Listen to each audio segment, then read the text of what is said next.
Shalom, selamat pagi Bapak Ibu terkasih di dalam Tuhan Yesus Kristus. Di program Gemar GSDA Peniel Surabaya maupun GSDA Anugerah Cabang Kemendung. Pagi hari ini Selasa tanggal 15 Desember tahun 2020, saya terberkati dengan firman Tuhan, yaitu di kitab Amsal 15 ayat 2 sampai 4. Saya beri judul tentang sehatkah lidah Anda.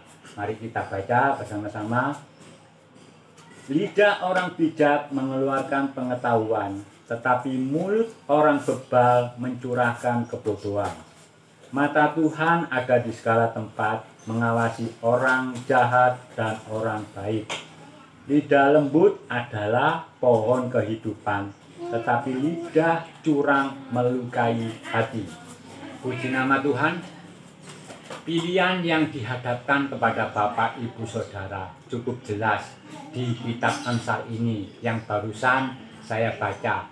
Jika Bapak Ibu Saudara berhasil mengendalikan lidah, maka Bapak Ibu Saudara pun akan selamat.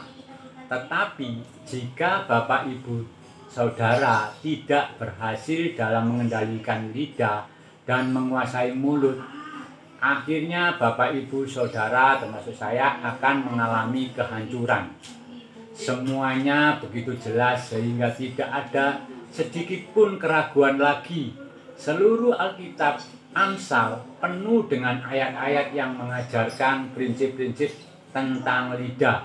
Renungkanlah misalnya di Amsal pasal 21 ayat 23, mari kita baca.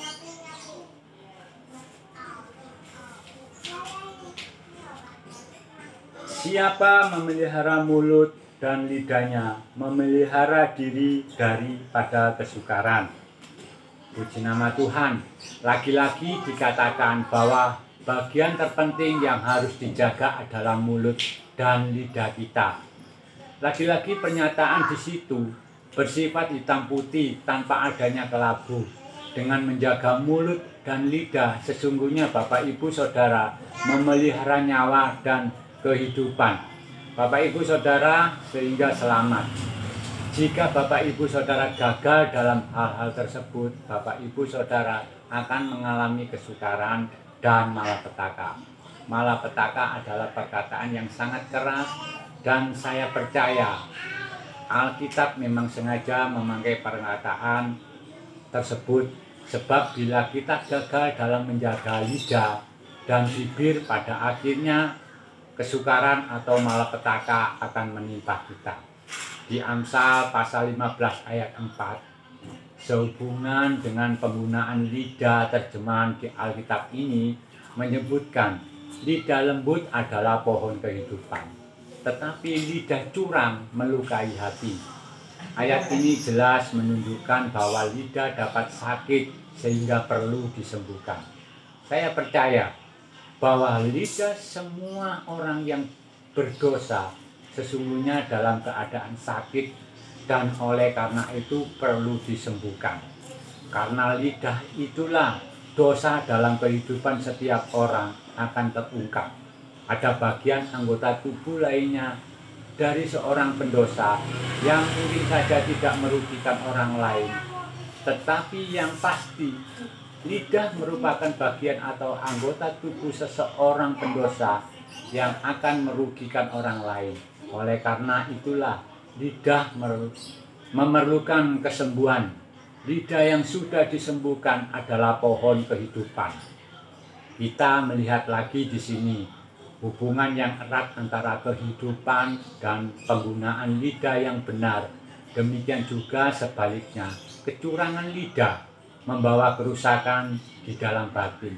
Yang dimaksudkan dengan kecurangan dalam batin, pemakaian lidah di sini adalah penyalahgunaan lidah.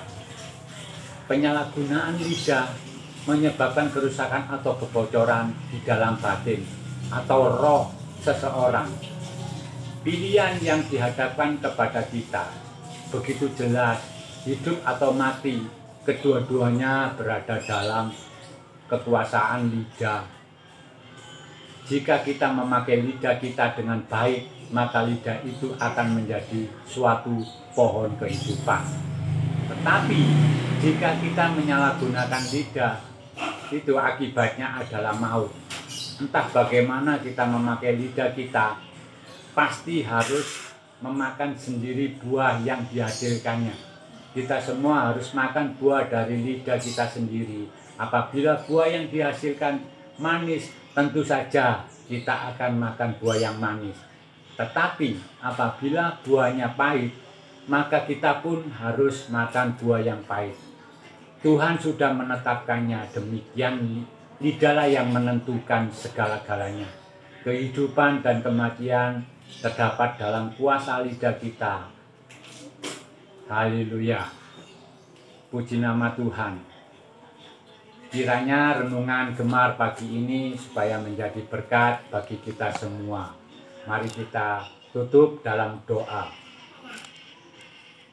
Tuhan Yesus, terima kasih karena Engkau sudah mengingatkan kami pada pagi ini untuk menjaga tutur kata kami. Kiranya layakkanlah setiap tutur kata kami yang keluar dari mulut kami supaya berkenan di hadapan-Mu, ya Tuhan. Terima kasih Tuhan, terpujilah nama-Mu. Haleluya. Amin.